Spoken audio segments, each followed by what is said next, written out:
avait prédit la sortie de l'iPhone 10 ans avant, dès 1997, qui est l'auteur de ce qu'on appelle aujourd'hui la Bible de tout ingénieur ou designer de la Silicon Valley. On va partir dans cette vidéo sur les traces de Monsieur Fogg.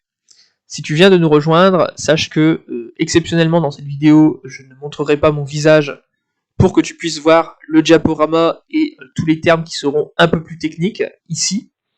Et puis, on continue notre série sur les plus grands communicants de l'histoire, où on découvre ensemble comment ont émergé tous les plus grands concepts de la persuasion à travers l'histoire des plus grands publicitaires, propagandistes, autres grands communicants, faiseurs d'opinion, et on va voir comment ils ont réussi à défaire des présidents ou même des produits. On est dans notre épisode du jour en train de parler de technologie persuasive. Tu vas me dire qu'est-ce que c'est que ça, Charles? Eh bien, je vais te l'expliquer le plus simplement possible. Pour faire simple, on est en 2003 quand le livre Persuasive Technology de Monsieur Fogg sort. Et puis, c'est un livre où il énonce 42 principes de persuasion issus de son laboratoire de technologie persuasive. Pour faire simple, il va prédire que dans les années à venir, au début du 21e siècle, on allait avoir une explosion des produits d'information qui auraient pour rôle de persuader et de changer les conduites. On introduisait l'idée que, en fait, ton opinion, ton attitude, tes valeurs pouvaient être modelables. Et donc, à partir de ça, Fogg va créer ce qu'on appelle la captologie. La captologie, ça signifie Computer as Persuasive Technology. Autrement dit, c'est ce qu'on appelle le behavior design. Autrement dit, c'est l'ingénierie comportementale, comment on peut, en pratique, appliquer les théories du comportement à des appareils.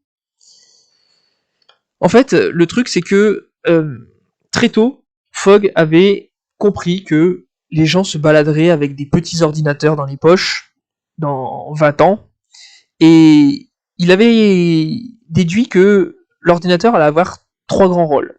D'abord, ça allait être un outil. Si tu veux perdre du poids, ton mini-ordinateur, comme il disait lui, sera un guide étape par étape pour t'en faire perdre. Ça sera aussi un médium, c'est-à-dire qu'il va t'indiquer les comportements alimentaires les plus sains, de te proposer différents exercices. Et puis, ton ordinateur aura aussi un rôle d'acteur social, en te conseillant, en t'encourageant, en te félicitant pour ta perte de poids. Donc, voilà pour ça, c'est assez révolutionnaire à l'époque, et les étudiants, en fait, de Fogg deviendront les PDG, les créateurs des plus grands réseaux sociaux, pour la plupart. Pourquoi ? Parce qu'ils vont savoir appliquer tout simplement ce que leur maître leur avait expliqué.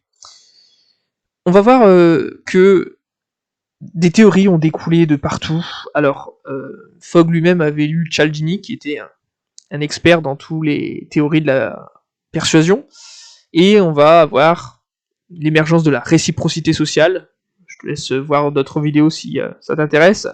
Mais surtout ici de l'apprentissage social de Albert Bandura, qui va ancrer l'idée que on est plus motivé si on voit les autres se faire récompenser.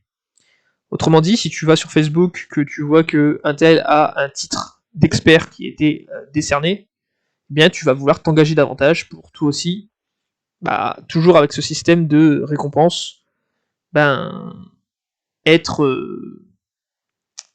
rehausser ton ego si tu veux. C'est purement fictif, mais ça marche du tonnerre. Donc, à partir de ça, on va développer plusieurs techniques pour devenir ce qu'on appelle un persuadeur numérique. Et on va comprendre ce qui fait qu'un site convertit, c'est-à-dire attire massivement et convainc les clients d'acheter. On va dire que un site, ça doit avoir à la fois de l'autorité et, selon Fogg, de la crédibilité.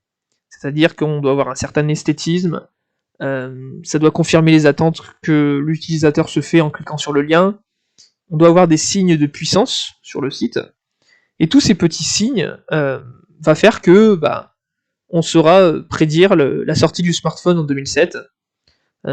C'est assez révolutionnaire pour l'époque parce que jamais, même aucun dictateur n'avait eu accès au quotidien des gens de cette façon-là. On avait eu un dictateur qui avait essayé de mettre des caméras partout en Roumanie, mais voilà, là c'était révolutionnaire parce que tu pouvais traquer les gens aux toilettes, dans la salle de bain, dans leur chambre à coucher, et à partir des données comportementales qui étaient enregistrées dans les appareils, on pouvait les analyser et déterminer ton humeur, ton état d'esprit, et donc le meilleur moment pour te persuader. Voilà, j'espère que ça t'a plu, je vais pas faire trop long pour cette vidéo. La partie 2 se situe dans la vidéo juste après. On va rester avec Monsieur Fogg et on va découvrir d'autres concepts redoutables que lui avait simplement, en bon professeur, théorisé, mais que ses élèves vont détourner massivement pour faire des empires de réseaux sociaux ultra addictifs. Je te retrouve très bientôt dans le prochain live Smart Learn, seconde partie, ou tout de suite également dans mon canal privé Telegram. Allez, à très bientôt, et puis soit dans la prochaine vidéo, soit dans le lien dans la description de cette vidéo-ci. Allez, à très bientôt, ciao ciao.